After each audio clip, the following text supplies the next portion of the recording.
scurt, ținând cont și de temperatura de afară. So, what we have here, and it was mentioned that it starts in 10 years ago. Deci, motivul pentru care suntem noi aici. When the European Union decided to have biometrics and an e-passport introduced all over Europe as a mandatory. Uniunea Europeană a decis să introducă pașapoarte biometrice în mod obligatoriu. Although things started slowly, cameras for face recognition and so on. Deși lucrurile au demarat încet, deja ne-am obișnuit să avem aceste noi tehnologii și echipamente, cum ar fi scanere pentru amprente, camere pentru captarea live a imaginii faciale și așa mai departe. But having this number of travelers through the European borders, dar această tehnologie singură nu va fi suficientă. În anii ce urmează ne vom confrunta cu un număr crescător de călători la frontierele noastre.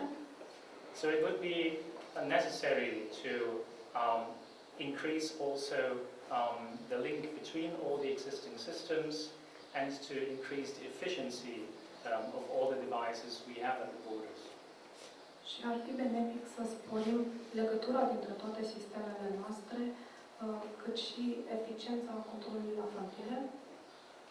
So CrossMatch, as a leading provider of identity management solutions, also for not only for biometrics, but also for leveraging enterprise security, as well as also military and law enforcement solutions.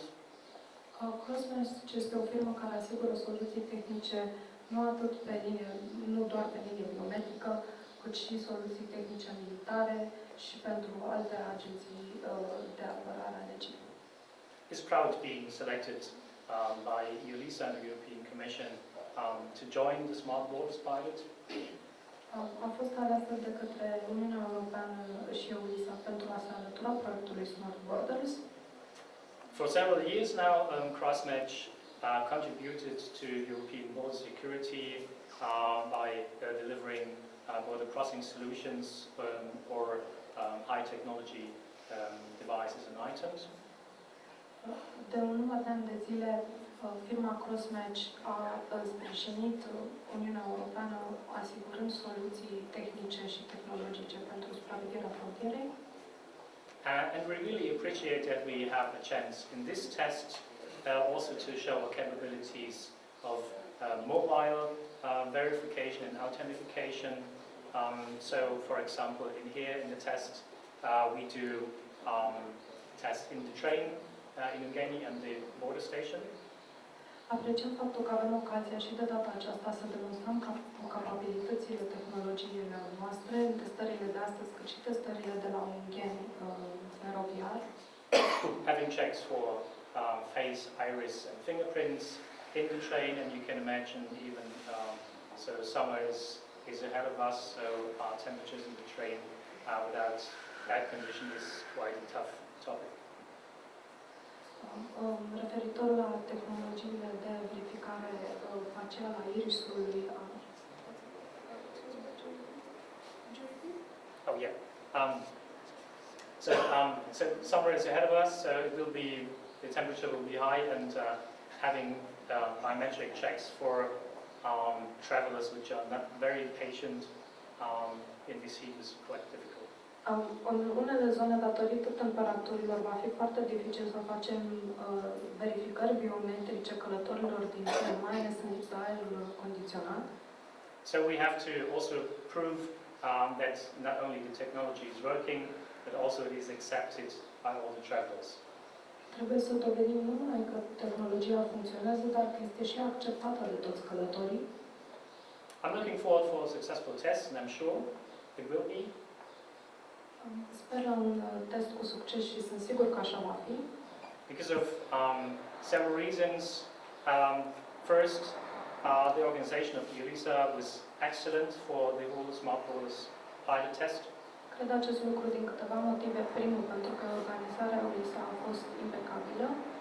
But I have also to emphasize the support of the local border team in here, in Iasi, but also in the headquarters of the... și sprijinul echipei poliției de frontieră locale de aici din nou și cât de important a fost, and also the headquarter of the border police of Romania. dar și sediul poliției de frontieră din România. Yeah, we experienced a very warm welcome, highly skilled people here and dedicated to the tests. So I would like to thank you and the team especially in here for starting already the test because Christmas was already an ongoing test. So thank you for the opportunity to take part in this and to meet all these very friendly and nice people here. Thank you. Am fost întâmpinați foarte călduros aici în România și am cunoscut oameni cu o capabilitate extraordinară. Aș dori să vă mulțumesc pentru invitație și apreciez faptul că am avut ocazia să cunosc atâția oameni deosebiți. Mulțumesc mult! O zi bună! Mulțumesc. Acum o să invit pe doamna Sandrine Troșiu din partea firmei Bacau. Inspecteur général, colonel, dear Pascal and Axel, ladies and gentlemen. Doamnelor și domnilor, It is a privilege for me to join you here on behalf of Morpho in celebration of this important milestone. este un privilegiu pentru mine să fiu alături de voi astăzi, ca reprezentant al firmei Morpho, celebrând acest important eveniment, which will contribute to the much needed advancement of border security in Europe. ce va contribui la dezvoltarea foarte necesară a securității frontierelor în Europa. The challenge of the European Union in the frame of the Smart Border Package is not a simple task. Provocarea Uniunii Europene în contextul pachetului frontierelor inteligente nu este o sarcină ușoară. It needs to protect the Schengen area from illegal immigration and transborder crime. Trebuie să protejeze zona Schengen de imigrație ilegală și criminalitate transfrontalieră And at the same time, open the borders to a large majority of bona fide travelers who are contributing to the European economy. dar în același timp să deschidă frontierele unui număr mare de călători de bună credință care contribuie economiei europene. While this may seem a paradox to some policymakers, Deși poate părea un paradox pentru unii legislatori, the European Union has understood that with an effective collaboration and the right technologies,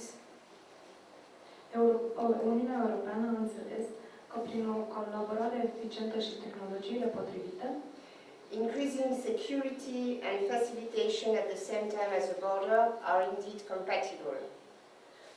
creșterea securității și totuși în același timp facilitarea sunt obiective într-adevăr compatibile. At Morpho, we strongly believe that the Smart Border Project management in Europe. Noi la Morpho considerăm că proiectul Frontiere Inteligente este o piatră de temelie pentru viitorul managementului frontierelor. Collaborating with the different actors, Diferiții actori implicați în acest proiect a fost foarte valoroasă pentru noi. it helped us to refine our solution to make this program a collective success. Ne-a ajutat să ne rafinăm soluțiile pentru a face acest proiect un succes colectiv. Comisia Europeană.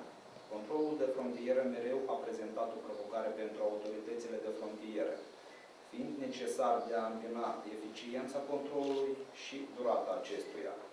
Implementarea în activitatea cotidiană a polițiștilor de frontieră a tehnologiei moderne prevăzute de acest proiect este o soluție viabilă pentru realizarea ambelor obiective, un control eficient într-un timp redus. Realizarea cu succes a acestui concept va asigura un management mai eficient al frontierelor, va facilita și ușura traversare pentru cetățeni, va contribui la lupta cu criminalitatea transfrontalieră și, în final, un control de frontieră cât mai sigur, orientat spre beneficiul și securitatea persoanelor. Poliția de frontieră a Republicii Moldova va urmări cu atenție derularea și rezultatele acestui proiect pilot, având în vedere că, la fel ca și colegii români, suntem orientați pentru preluarea celor mai bune practici în domeniul managementului eficient și modern al frontierelor naționale și asigurarea unui nivel înalt al calității serviciilor prestate persoanelor care traversează frontiera. Dorim urăm Poliției de Frontieră succes în realizarea acestui proiect. Vă mulțumesc! Acum, înainte de a vă invita să mergem afară să vedem cum funcționează echipamentele, aș dori să adresez câteva cuvinte de mulțumire gazdelor noastre, administrația vamală din Iasi și este. Mulțumesc și vă mulțumesc.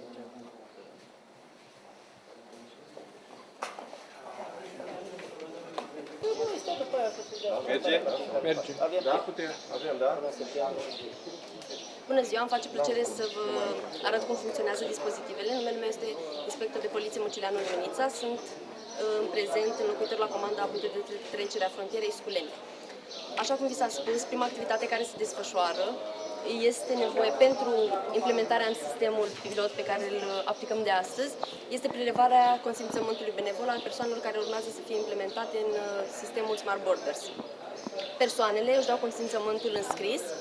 Ulterior, următoarea activitate va fi întreprinsă la cabină, aici unde este operațional sistemul. Și facem o pauză. Acum trebuie să... Da, acum să nu deci,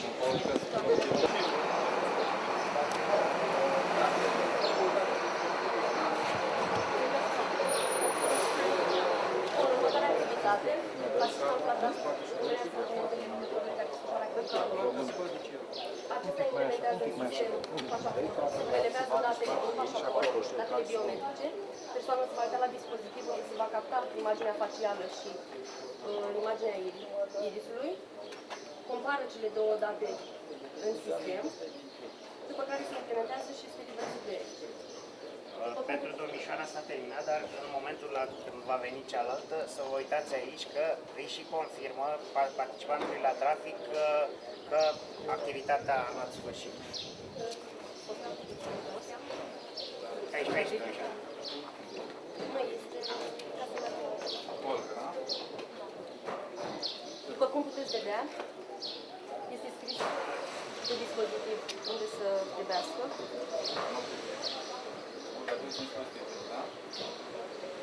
Vă uitați la dispozitiv.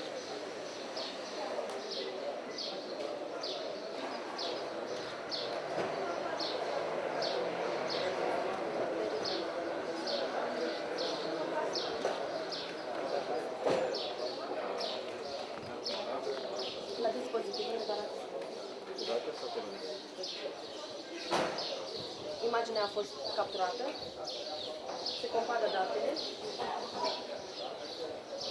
și poate să meargă. Mulțumesc frumos! Gata, mă pot ridica? Puteți, că se lucrează, puteți să intrați și în cabină ca să vedeți și ce se face pe...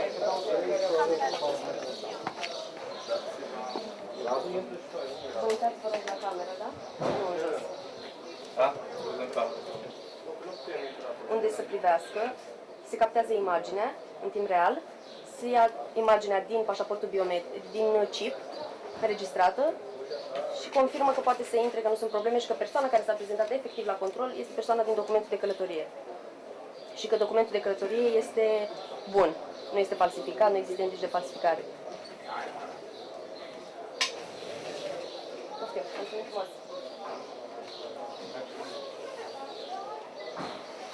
Da? O, ascuns scannerul. Am putea să facem un test și cu tine și să luăm un document de la cineva.